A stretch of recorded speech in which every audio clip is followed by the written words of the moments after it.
Our entire modern world runs on a set of ingredients that are basically invisible.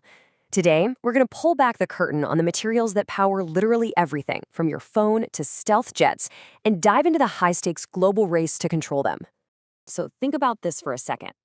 What could a stealth fighter jet, a giant wind turbine, and maybe even the car in your driveway possibly have in common?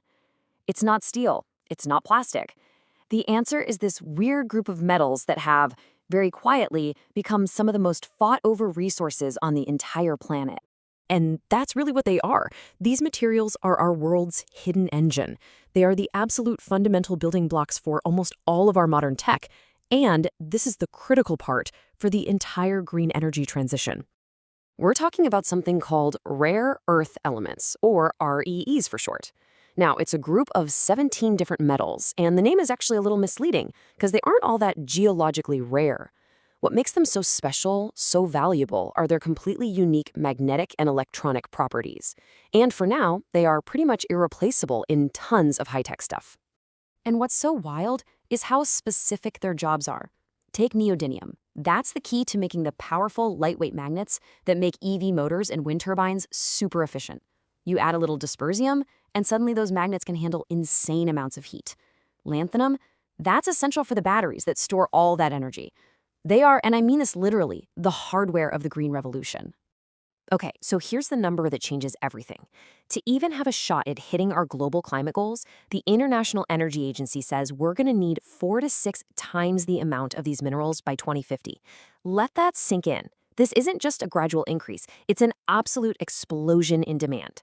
And that, right there, sets the stage for a massive global conflict. And that brings us right to the heart of the matter: China's total dominance over the supply chain. Because while the demand is global, the supply is, well, it's dangerously concentrated. For decades, one nation has been playing the long game, strategically building a chokehold on these resources. 91%. Just look at that. That's China's share of the global capacity to refine rare earths. Now, this isn't about who has the most mines or who's digging the most dirt out of the ground. This is about who controls the incredibly complex and, frankly, environmentally messy industrial process of turning raw ore into the super pure materials that our technology needs. And this right here is the strategic bottleneck. So China mines about 60% of the world's rare earths. That's a majority for sure, but it's not a total monopoly.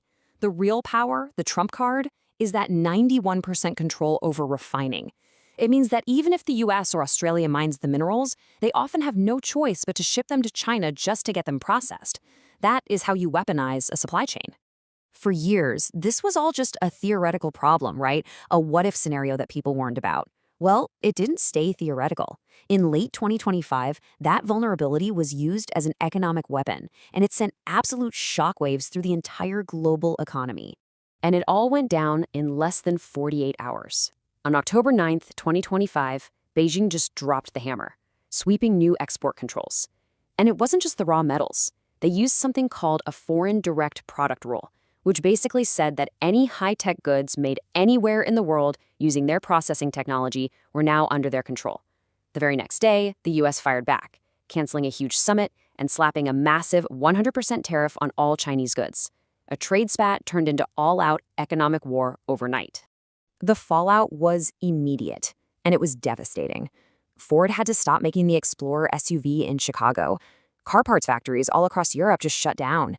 The F-35 fighter jet program, which needs over 900 pounds of this stuff per plane, was facing a crisis. And the markets, they panicked. The S&P 500 erased $2 trillion in value in a single day. It was a brutal lesson in just how fragile our global economy really was. So that crisis acted like a giant wake-up call. Faced with this chokehold, the West kicked off this desperate but really strategic scramble. It was a three-front campaign to try and win back some industrial independence, a race against time to build new supply chains basically from scratch. And the framework they came up with was actually pretty clear and focused. First, build your own capacity at home and create strategic stockpiles. Second, partner with your allies to find new, diverse sources. And third, innovate. Try to invent your way out of the problem altogether. So on that build front, The main event was Project Vault. The easiest way to think about it is like the strategic petroleum reserve we have for oil, but for the metals that are going to power the 21st century. It's a huge $10 billion partnership between government and industry to stockpile these minerals and create a buffer so a shock like that can't happen again. Next up, partner. An existing group, the Mineral Security Partnership, was basically supercharged. They turned it into this new alliance called FORGE, expanded it to 54 countries, and created this big trading bloc. The idea was to coordinate on everything from investment to pricing, essentially building a parallel, non-Chinese marketplace for all these critical minerals. And this wasn't just talk, not just meetings and handshakes. The money started to flow, and fast. All of a sudden, you had this flood of Western investment pouring into new rare earth projects all across Africa.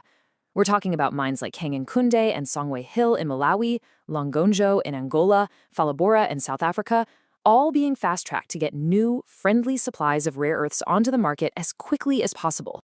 And that brings us to the third and maybe the most exciting front: innovate. This quote here from the CEO of a company called Neuron Magnetics, it just perfectly captures the spirit of it. Because really, what's the ultimate way to break a monopoly on a material?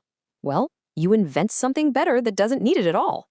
And that is exactly what Neuron is doing. They're building a factory in Minnesota to mass-produce powerful magnets made from, get this, iron nitride. They use stuff we have everywhere, iron and nitrogen. And here's the kicker: they contain 0 rare earths. This isn't just a substitute, it's a potential game changer, a real technological leapfrog. Okay, so let's pull back. What does this all add up to? Well, the crisis in 2025, that wasn't a one-off event. It was the starting gun. It marked the beginning of a whole new geopolitical era, one where power isn't just defined by oil fields or armies, but by who controls these critical minerals. But let's be really clear here. This race is far from over. Even though the response has been huge, most experts think it's going to take at least a decade for Western countries to build up enough of their own refining and manufacturing to truly break this dependency. This isn't a sprint, it's a long strategic marathon. And all of this leaves us with one final and really critical question. In a world that is now powered by minerals, the race to control them isn't just about supply chains anymore. It's about who gets to write the rules for the 21st century.